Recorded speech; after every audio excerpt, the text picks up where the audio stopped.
জীবনের প্রথম আপনারা কি খেয়েছেন কখনো এটা? এটা অনেক টেস্ট। আমার জীবনের প্রথমবার খেলাম। আসসালামু আলাইকুম, কীরকম আছেন সবাই? আশা করি সবাই ভালো আছেন, সুস্থ আছেন। তো আজকে আমি ট্রাই করতে চাচ্ছি কাঁকড়ার মাংস। সেটা আমার জীবনের প্রথমবার। আমি শুনেছি কাঁকড়ার মাংস অনেক অনেক স্বাদ হয়, সুস্বাদু হয়, কিন্তু কখনোই ট্রাই করিনি। তাই আজকে আমি ট্রাই করব। এটা খাওয়া অনলি ভিডিওতেই দেখছি, মোবাইলে দেখছি। আজকে প্রথমবার আমি নিজে খাইয়ে দেখলাম, আর সত্যি এটা অনেক অনেক টেস্ট।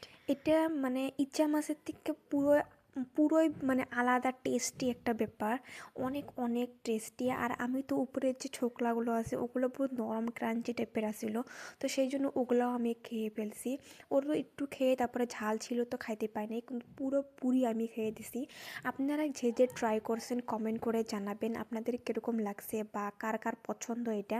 কিন্তু এটা আজকে খাওয়ার পর তো আমার একদম পুরোই ফেভারিট হয়ে গেছে। আগেও যদি কোনোদিন আমি চান্স পাই তো আমি আরও খাবো। এটা অনেক অনেক মজার। আমাদের বাড়িতে কেউ খায়নি, কেন কি মানে খায় না, তো একটু একটু মানে খাইতে দ্বিধাবোধ করছিল, কিন্তু আমার কাছে অনেক অনেক অনেক টেস্ট লাগছে। মোবাইলে আমি যেরকমভাবে বানিয়ে খাওয়া দেখছি ঠিক ওরকমভাবে বানানো হয়নি।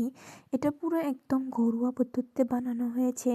যেভাবে মাছ বা মাংস বানানো হয় সেরকমভাবে এটা বানানো হয়েছে, কিন্তু খেতে অনেক অনেক মজা হয়েছে।